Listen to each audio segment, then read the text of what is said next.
Welcome back, ladies and gentlemen, to The Treasure Seekers of Lady Luck by Christopher Bendel, courtesy of choiceofgames.com.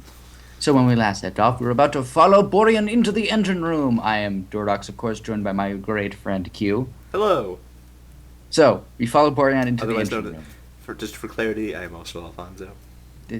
It's his username is QKA, so we just roll with whatever. I call him Yep. Q. As he rushed to the exit to the science lab, Thesey calls out, "Hey, AF Kimberly, after we get all this sorted out, maybe you can come back here and get me to know a little bit." Get me to know? I cannot talk to you. Very. I'm like, man, you After we get all this sorted out, maybe you can come back here and get to know me a little better. stay away from me. Do you say? Stay away from me with your terrible flirting skills. This is smart cracks, and your attraction to it immediately dissolves. All right then, if that's how you feel, we'll keep this solely Jerk. professional. Spoil sport. Now get going. I feel like a Exit jerk. the science lab. Boreon and you. Why did I? Thesey is killing me. Boreon and you quickly exit the science lab and jog down the small corridor until you arrive at a set of double doors fitted into the center of one wall. Behold! Oh no, that's not Boreon's voice. Give me a second. We're back, ladies and gentlemen. There was absolutely no break there, no audio glitches, no nothing. We're keeping this strictly professional, and my oversensitive mic is too oversensitive and picks up things in the... Needless to say. Boreon and you quickly exit the science lab and jog down the small corridor until you arrive at a set of double doors fitted onto the center of one wall. Behold, Boreon says, the engine room! When you move toward it, he holds up a hand. A rush of blood to his cheeks turns his bluish skin the purple of a bruise. If you don't mind, I'd like you to wait here while I go inside and take care of this. Go inside and take care of what exactly? No time to explain, shouts Boreon, running through the doors, which immediately close behind him. You think you hear him say something about saving the ship. Your shock quickly turns to anger. Whatever game Boreon's playing, you want no part of it. I'm gonna stay right where I am. Of course, Captain McDouchebag strikes again. As annoyed as you are, you can't get through the doors without Boreon's help, so you decide to stay put. Seconds later, you swear you see a large shadow dart across the bulkhead. But Oh dear. when you look again, it's gone. When another minute passes without any strange apparitions, you convince yourself you were just seeing things. Then the shadow appears again, gliding along the wall in your direction. Though your legs are primed to flee, you force yourself to inspect the black shape. It appears to belong to a humanoid with a long, pointed nose and spiky hair. You frown. There's no matching body. What are you doing here, human? A raspy, snake-like voice echoes through the metal hall, sending shivers down your spine. I'm waiting for Boreon, who's in that room right over there. Just in case you were looking for him. The shadow laughs cruelly. I cannot. Visitors such as yourself are not welcome here. Q, you still there? Yep, I'm here.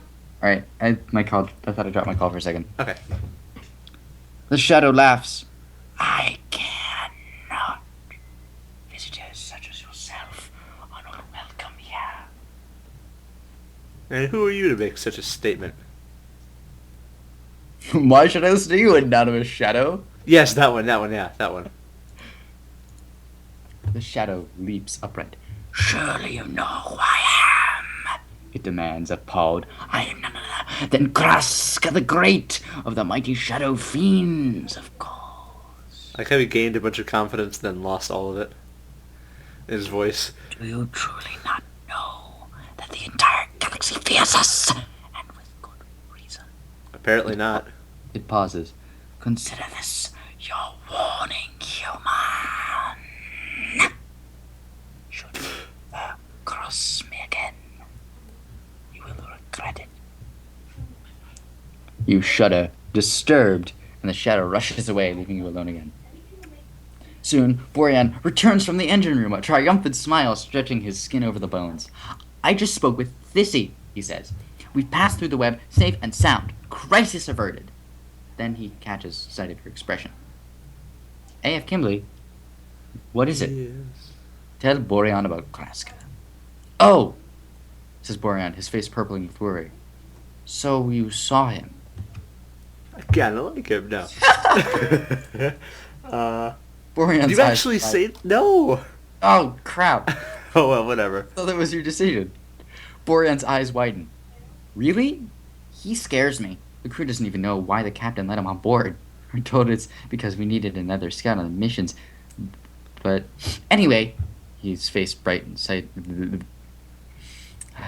His face brightens suddenly. Anyway, let's get you processed, okay? Then you can meet the captain. I don't want to get processed. Soylent Greens. It's a cookbook. Look, Kimberly, says Borean sympathetically, you really don't have a choice here. I want to be all friendly like, but the captain gave me strict orders. Proceed to the brig. Take him to the brig. Yeah. We don't have a brig. Then take him to the laundry room, which will henceforth be known as Take the him to brig. brig.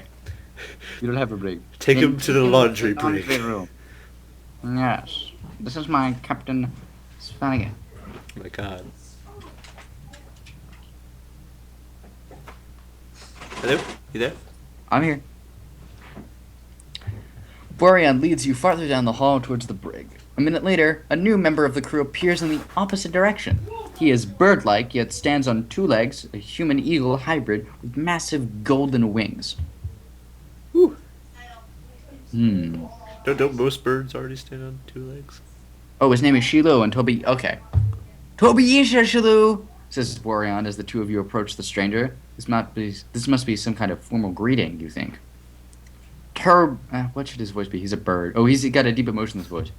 Toby Isha, Borean. Replies the stern-faced figure, stern-eyed. I cannot talk today. In the Haru voice. No. In a deep, emotionless voice, he adds, though you should know by now to refer to me only by my full name, Shelu Vili. Shelu Vili pauses, clearly waiting for a proper introduction. Do you Wait for introduce Barry us? to introduce me. Really? You're going to be that compliant? You don't... Okay. You remain silent, waiting for Borean to speak. After several seconds, the Vervu slave catches on. Oh! Shilu Vili, this is A.F. Kimberly, the passenger we rescued from the wreckage of the Cheyenne. I'll be taking him to meet the captain soon. A.F. Kimberly, this is Shilu Vili, the ship's research specialist. Shilu frowns in disapproval. Is the human unable to address me directly, Borean? He turns his fierce gaze on you. Either way, we must speak quickly. I'm on my way to assist Thissy in its investigation of the electrical web that destroyed your vessel. Borean takes a step back, putting you face to face with Shilu Vili. A.F. Kimberly, while I am busy at the moment, I am most interested in learning more about you. My people believe that the present is defined by the past, and as such, the key to understanding a culture lies in knowing its history. Would you consider speaking with me about the history of your species at a later time? Given my debts, I'm gonna say no. No, Talking to you about my history would be a waste of time? Or the yeah, civilization? that one. Talking to you about my history would be a waste of Such a time. dick. Well, Shilu blinks rapidly. A single squawk. Ow, that hurt. Emerges What? from his open beak before he snaps it shut. It's clear you must have offended him deeply. yeah. We'll Given do that you're new here, he says at last, I will forgive your ignorance on this topic. Man. Now, if you will excuse me, I have duties to attend to. Clicking his beak, Shilu Vili sweeps past Borean and you. You feel the dismissal as keenly as the wind generated by his flapping wings. I like how he feels the need to flap his wings when he isn't flying. Let's get to the brig, suggests Borean, sounding exhausted. Take him to the laundry brig. Okay. You follow Boreon into the dimly lit lab. He stops in front of a tiny, unremarkable door and shakes his head regretfully. Your eyes narrow in suspicion. What could be waiting for you in there? Between the transport vessel exploding and the slaves before you had more than enough surprises for one day. Okay, says Boreon, his voice soft. He doesn't meet your eyes. Just go inside and get processed. I'll wait here. I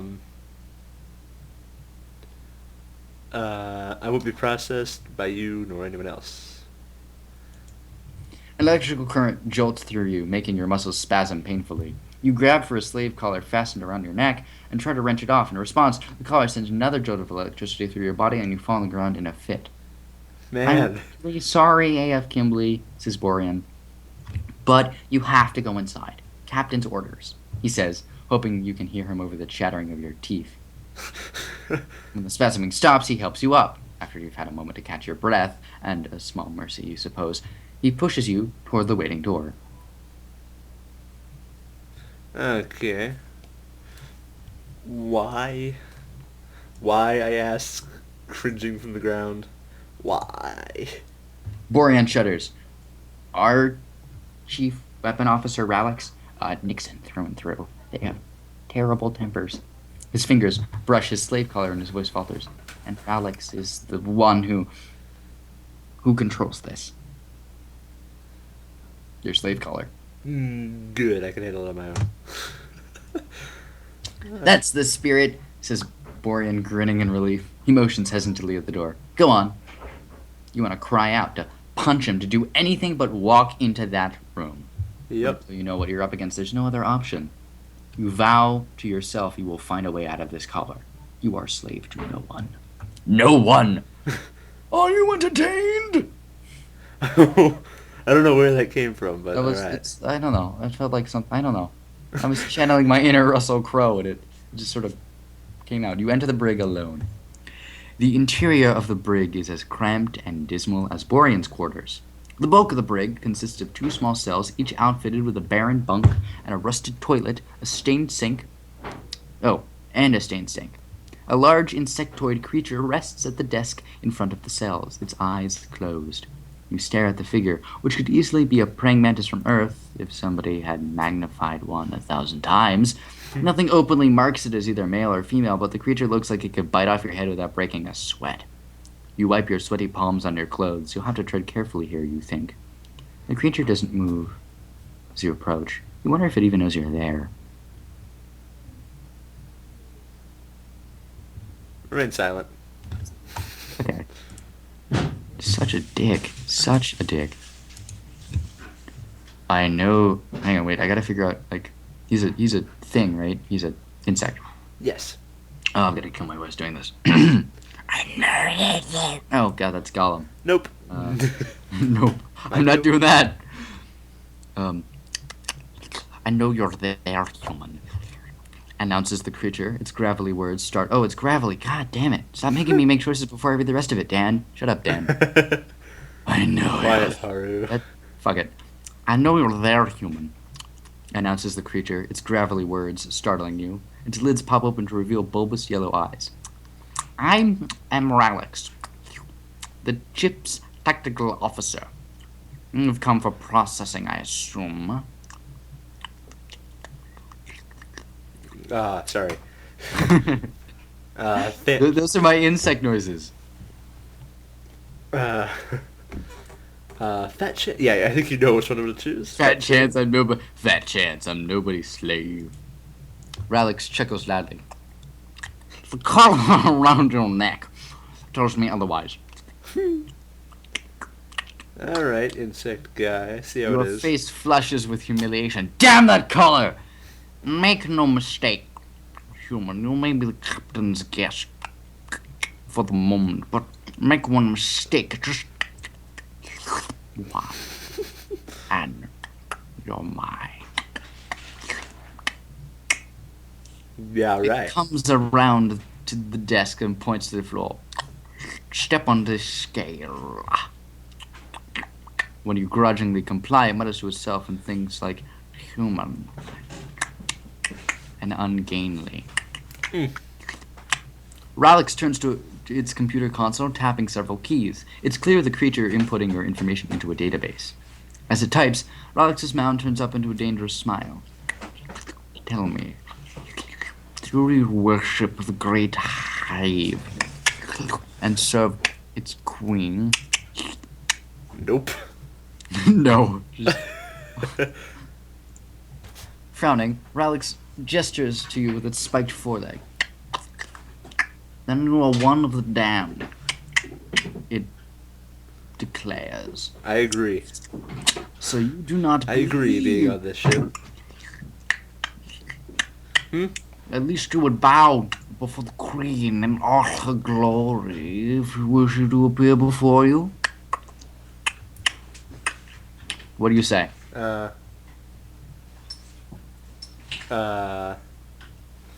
I'd only if I were in danger. Ralix shakes its head. Your sense of self-preservation disgusts me, but human. If you do not believe in the truth, at least stand by your own beliefs. He's becoming Sean Connery. Yeah, I was gonna At least say. stand by your own beliefs.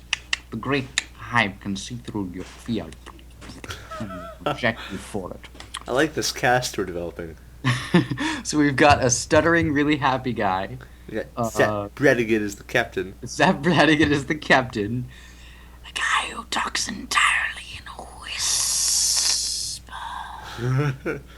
The guy who's a mix between an insect and Sean Connery. You consider disobeying. Oh no, hang on, I missed a bit.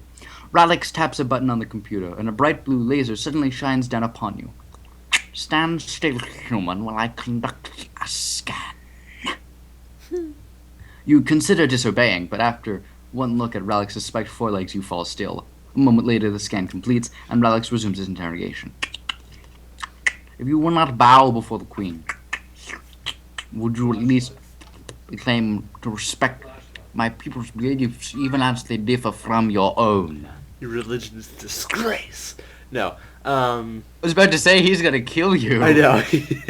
I kind of want to ruin all these people's day. I think you should find at least two people, like the captain and somebody else to be friends with. Fine. I don't know enough about your faith. I'll say the second thing. Okay. Ralix narrows its eyes. At least you are honest in your ignorance. It hisses. If I couldn't be honest about that, what could I be honest about? Is the one true way. Through all the mercy of the great queen, we are all blessed. But not all respect for my people's faith. Our ship's researcher, for example, spends his free time investigating the philosophies and beliefs of others, yet he himself believes nothing. It's the thing he's eating. Like, oh man, that's really good. Back to my religion, then Worse, processing you. he thinks himself superior to those of us who believe. It's both egocentric and shameful. I like this guy. Yeah, he doesn't see. My character's just a jerk. That's the thing. Which one is this? This is which one? Kimblay. Yeah. Kimblay. Now then, no processing is complete. You are now an official passenger on board this vessel. Automated scans have recorded all the necessary details. I am right to assume that Borean Olmo is waiting for you in the hallway. You open your mouth to answer, but Ralix barrels on. I suggest the two of you pay the captain a visit. We will speak again later. I love how into this you are. Like what? I love how into this. Oh no, it's great acting. I love it. It gives you an odd look, like it's laughing at you. Of that, I have little doubt. Leave the brig. Leave the laundry brig. You exit the brig and find Borean waiting for. I can't do Zap Brannigan very well. You exit the brig and find Baron waiting for you. His nervousness palpable. All right, you'll have to speak for the captain now. Yes. Okay. Well, he asks, "How did it go?" Oh. Alex and I got along great. Yeah. Such a dick. Really, and Borean sucks in his breath. Really? Wow! He shakes his head. Oh my I guess what you say is true. It really does take all kinds. Borean starts back down the corridor towards the ship's bow. As you follow, he speaks. Now that you've been processed, I'll take you to meet the captain. Much nicer than Radix he is, I promise you that. Proceed to the operations center! That's how I'm going to announce all the you go to from now on. Got it. Oh no. Oh no. I'm seeing this as well. Okay, All right. good. It's all good. It's all good. Borean Calm guides you down. to a set of double doors. They don't budge until he presses a hand against the panel set into the wall. Your stomach drops. Seeing that made you realize just how much of a prisoner you are. Even things basic as your movement through the ship depend on the whims of others. Welcome to the Operations Center, Borean says, his voice playful. You might be in for a bit of a surprise. You don't like his grin any more than the telltale purplish cast to his skin. What's he hiding? Waking up to you was enough of a surprise, thanks. I'll go with that one. Oh, God.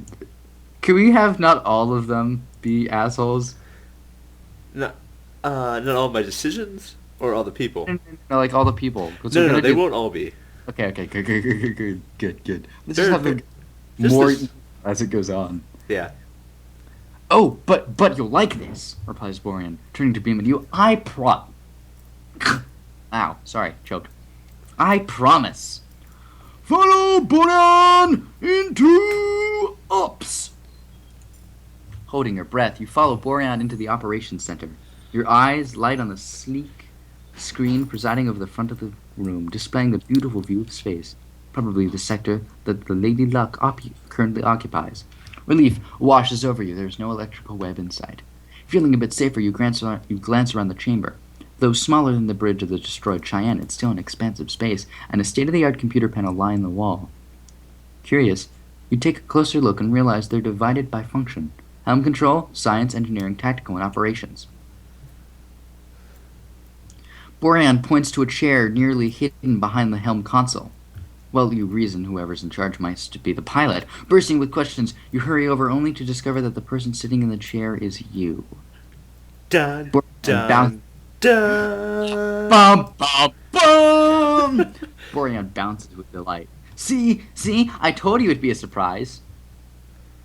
Who are you? What is this? What the fuck's going on? What is this? What is this? What is this? There you go. The figure jumps at your question. Clearly startled, it turns wide eyes on you. Your eyes, you think, dizzy, then seeks shelter behind a bulkhead in the far corner. It's okay, Talou, calls Borean. It's a friend. Leaning towards you, he whispers, Talou's a bit shy. His full name, her full name is Talou Dama. She's an amorpha. You might know them better as mimics. Her people are able to take the form of those nearest to them. In this case, you. So she's a shapeshifter. Nah, shapeshifter, yeah. I'll question the shapeshifter part. Borean shakes his head. Not quite. Talou, like all mimics, can only take the form of someone nearby.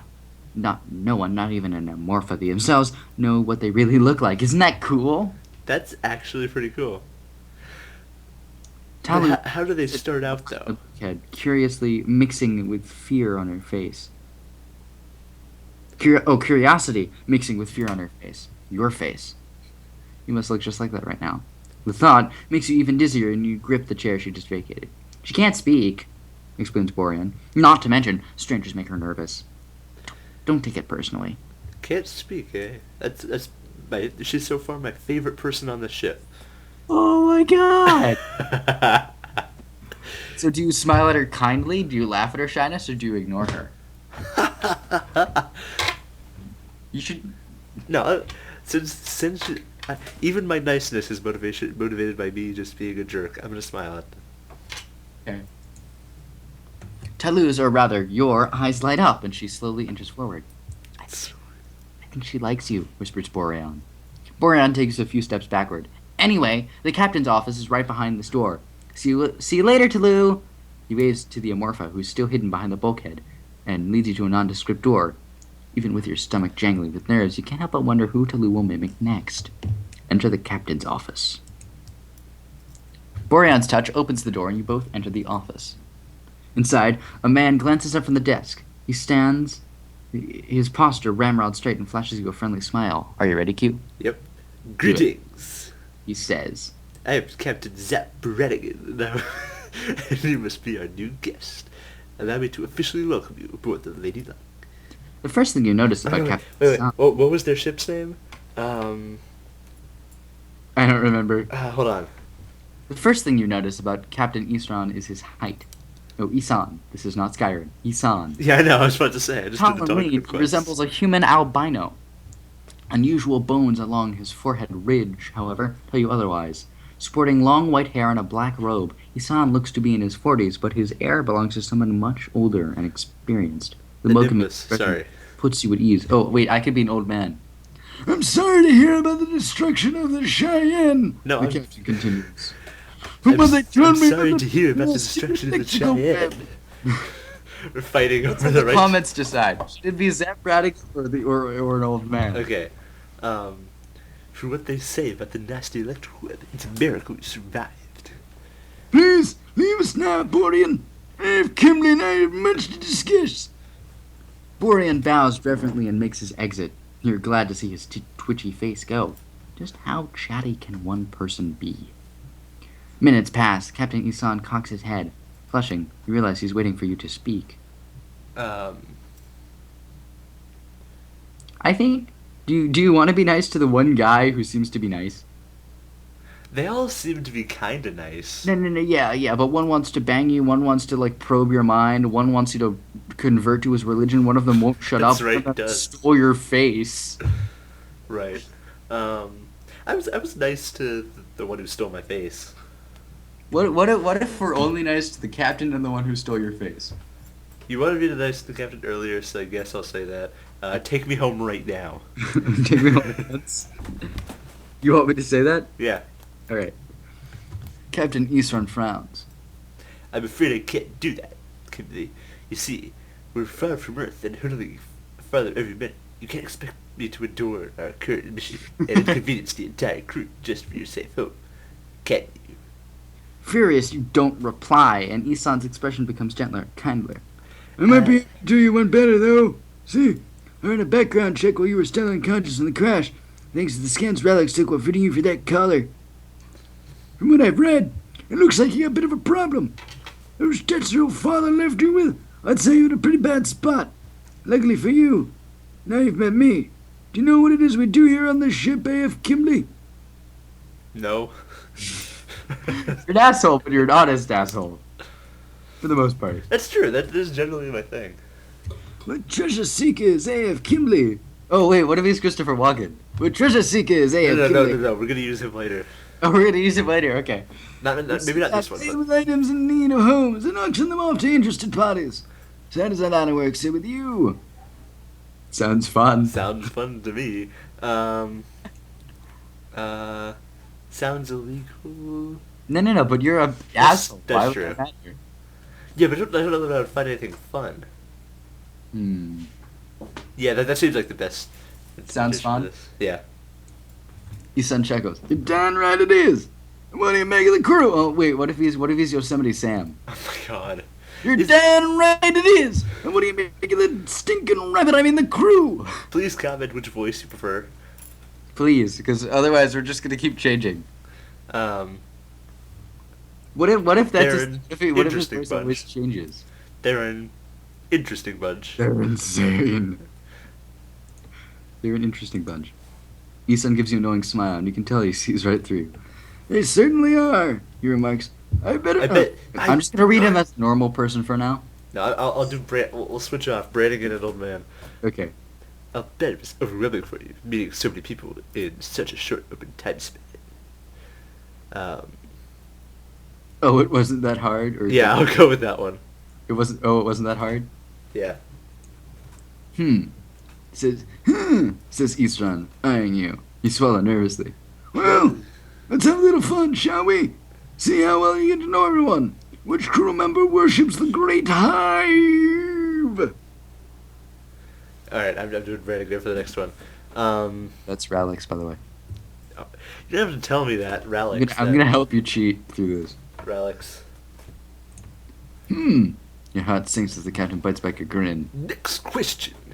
Who belongs to the Night Marsh band known as the Shadow Friends? Fiends at its Kraska. You could just let me choose, but fine. That's fun. Mm-hmm. You should fire off one that gets us better. Who? Hold on. And who can change their physical form to match? Oh God. All right, keep going. And who can change their physical form to match others? It's Tellu. Tellu. Mm-hmm. That's not wise. You clearly took your time getting to know the others, even accounting for the electrical web crisis. You got a good head on your shoulders. Isan sits down and gestures for you to do the same. You drop into a chair, wondering what you've gotten yourself into. Now then, he says, let's get to the point. We're planning to run past Earth, but not for several weeks. However, when we get there, you'll be free to go. Listen carefully. If you cooperate and stay along with us, I may be able to do something for your money problem. In the meantime, however, we're always looking ahead to our ranks, Kimberly. You reckon the kids will have some skills that may be useful to us? What would you consider your particular area of expertise? I have extensive tactical training. Yeah, I know, totally. Go back to bed. I'm a trained scientist proficient with technology. Fuck your science. Are you stealthy? No, actually, I think the trade in science, because, yeah. Okay. Yes, it would certainly be happy for company. It may surprise you, but scientists and engineers have come hardly quite on missions. Isan rests his elbows on the desk. Let's get right to it, shall we? Tell me, Kimberly, how would you feel about joining our crew? Oh, wait. What if he's like some evangelical preacher? Tell me, Kimberly, how do you feel about joining our crew? That's going to be very useful later. Not now, though. Okay. What do you say? Honestly, I'd rather remain a passenger. Really? Yeah. They can handle your money problems, man. Yeah. In that case, you've persuaded me. No way. Really? Yeah, no way. I'm sorry to hear that, AF Kimberly. Isan puts a small golden device out of a desk drawer and presses a button. A jolt of electricity rushes through your body. Oh, that's Mr. Burns. I'm sorry to hear that, AF Kimberly. Is that Mr. Burns? That is actually... Your voice was actually pretty Mr. Burns. So, okay, Mr. Burns or Brannigan? Alright, let's go with that. A jolt of electricity rushes through your body, setting your muscles spasming, twitching. You cry out with pain and fall backward in your chair. Oh, jeez, When hold on, sorry. gestures at you, you shrink away, still trembling. I don't know if you realize it, the captain says, but you have a slave collar around your neck, AF Kimberly. I was hoping... This sounds more like the guy from Fairly Odd Parents. Which guy? Burns! Oh, yeah, Mr. Crocker. So it's Mr. Crocker, Mr. Burns, or Sam Brannigan. I was hoping you would cooperate, or I'd remove the collar and rely on your word as bond. But since you wrote, the collar will ensure your obedience in one way or another. From this point forward, consider yourself my slave. If you behave, that treated well. Escalated quickly. Yeah, I know. If not, you'll be my prisoner. If it's your choice. We have all hands meeting tomorrow at 0930 hours. All hands meeting tomorrow at 0930 hours.